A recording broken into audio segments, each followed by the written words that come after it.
시장에선 다양한 목소리들이 존재하고 특히 이제 글로벌 자산 전략가들의 이 유가증권 시장에 대한 아주 큰 변화를 암시하는 발언들이 쏟아지고 있습니다.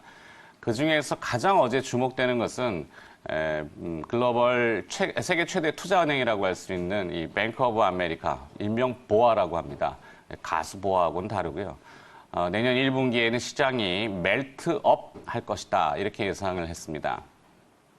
멜트업이라는 것은 멜트다운의 반대말인데요. 멜트다운은 과거 이제 체르노빌 원전 사태 당시에 원전의 노심이 녹아내리면서 지구 반대편까지 흘러내린다. 이래서 멜트다운 이렇게 표현되는데요.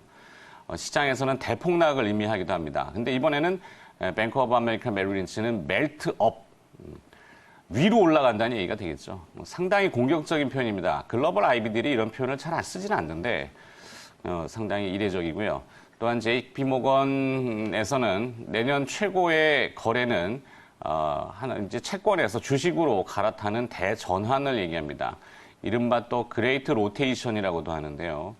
지난 96년도에 증시가 상당히 활황을 보였을 때처럼 주식시장에서는 또다시 그것이 재현될 가능성이 있고, 그다음에 경제 지표와 소비 지출, 여러 가지 고용 시장, 이런 것들이 이제 뒷받침될 것이다라고 JP 모건은 설명을 하고 있네요.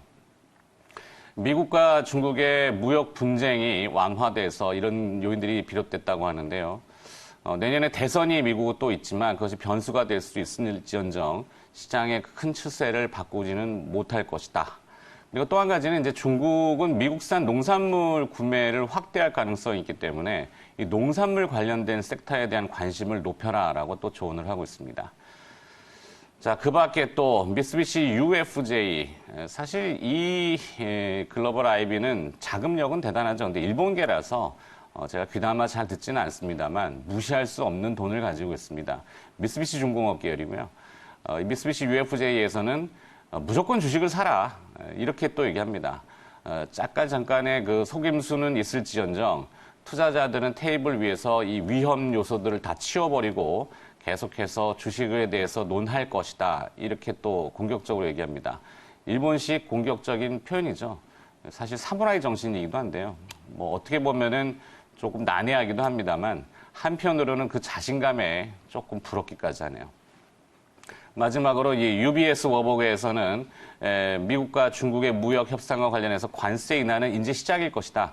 관세를 그동안 계속 높였는데 관세를 추가적으로 하락시킬 가능성이 매우 높다. 점차적으로 낮춰질 것이다. 그래서 마찬가지입니다. 주식시장에 대해서 긍정적으로 얘기합니다. 물론 모두 다 긍정적으로 이야기하는 것은 아닙니다. 부정적으로 보는 시각도 분명히 있긴 한데요. 그 부정보다는 아직은 긍정의 힘이 워낙 해외 쪽에서는 강하고 우리 시장은 이것을 반영 못하고 우리 시장에는 부동산만 긍정의 얘기들이 많죠.